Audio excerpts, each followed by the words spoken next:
Assalamualaikum warahmatullahi wabarakatuh. Selamat pagi anak-anak ibu sekalian. Bagaimana kabarnya hari ini? Semoga sehat ya. Hari ini kita akan mulai belajar seperti biasa. Sebelum mulai belajar, jangan lupa kalian untuk berdoa ya. Dan nanti jangan lupa absen di link absen yang sudah ibu kirimkan. Semangat untuk hari ini. Tetap di rumah aja dan tetap menjaga kebersihan.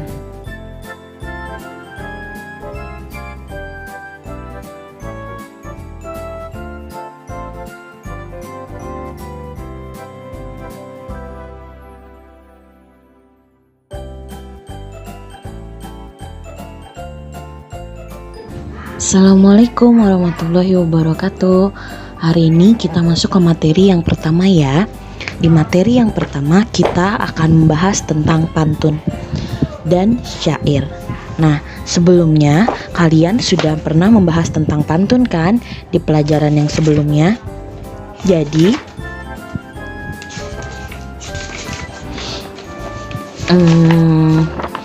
pada subtema sebelumnya kalian kan mempelajari tentang ciri-ciri dan berbagai jenis pantun. Ibu akan jelaskan kembali, pantun merupakan salah satu seni merangkai kata yang digunakan untuk mengungkapkan perasaan atau maksud tertentu. Ungkapan perasaan atau maksud tersebut disampaikan melalui bagian isi pantun, yaitu pada baris ketiga dan keempat. Nah, isi atau makna pantun adalah tujuan dibuatnya pantun tersebut. Amanat pantun adalah pesan atau nasihat yang disampaikan melalui pantun. Nah, untuk mengingat kembali ciri-ciri pantun, ibu akan sebutkan supaya kalian bisa membedakan ciri-ciri pantun dan ciri-ciri syair. Nah, pantun dan syair sama-sama berisi nasihat. Jika pantun terdiri dari 4 baris, bersajak ABAB, tiap baris terdiri dari 8-12 suku kata, isi terdapat pada baris ketiga dan keempat. Kalau syair terdiri dari 4 baris, bersajak AAAA, tiap baris terdiri dari 8 dan 12 suku kata, dan semua baris merupakan isi.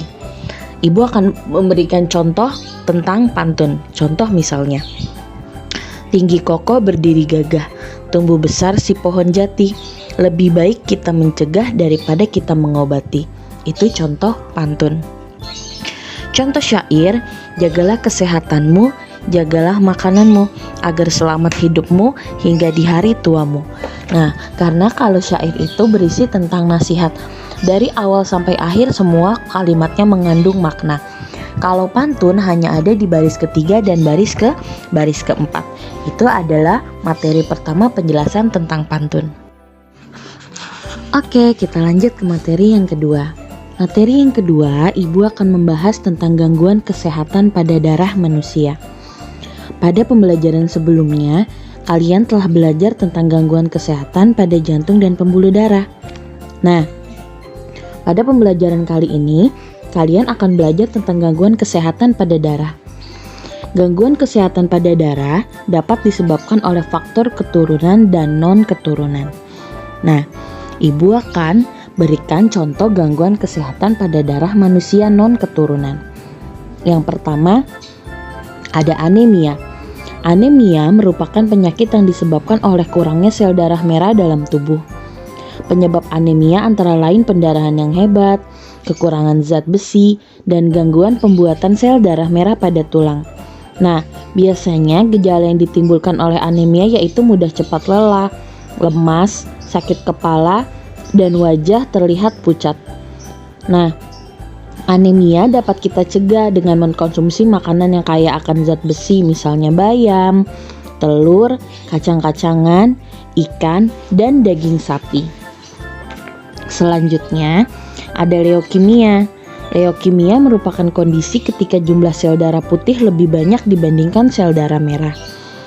Hal ini disebabkan adanya produksi berlebihan sel darah putih pada sumsum tulang. Akibatnya, sel darah putih akan memakan sel darah merah sehingga tubuh menjadi kekurangan sel darah merah. Yang selanjutnya ada demam berdarah. Demam berdarah merupakan infeksi virus dengue yang menyerang komponen darah, yaitu trombosit atau keping darah. Jumlah trombosit dan sel darah putih menurun akibat infeksi tersebut. Penderita demam berdarah dapat mengalami pendarahan.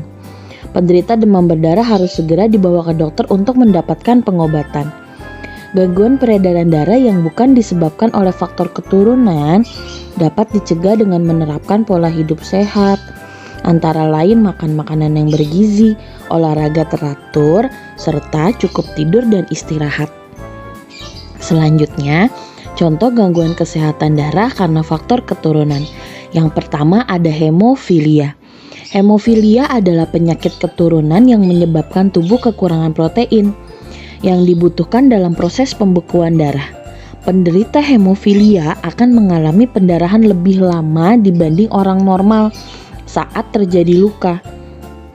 Hemofilia dapat ditangani dengan pemberian obat, baik untuk mencegah timbulnya pendarahan maupun mengobati saat terjadi pendarahan. Yang kedua ada talasemia. Talasemia adalah kelainan pada darah yang tidak dapat memproduksi cukup hemoglobin. Hemoglobin adalah protein pembentuk sel darah merah yang berguna untuk mengikat oksigen dan membawanya ke seluruh tubuh. Pada penderita talasemia, sel darah merah tidak dapat berfungsi dengan baik dan mudah rusak, sehingga oksigen yang dialirkan ke seluruh tubuh tidak cukup. Gejala penyakit ini antara lain mudah merasa lelah, lemah, hingga sesak napas. Penderita talasemia juga dapat mengalami anemia atau kekurangan darah karena biasanya penderita talasemia terlalu banyak mengeluarkan darah. Nah,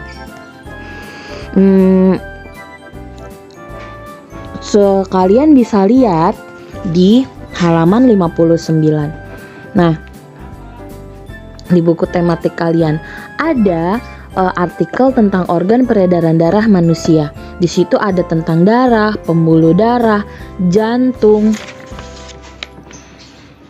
dan serta gangguan pada organ peredaran darah. Dan di situ juga disebutkan satu persatu. Kalian bisa baca dan amati dulu.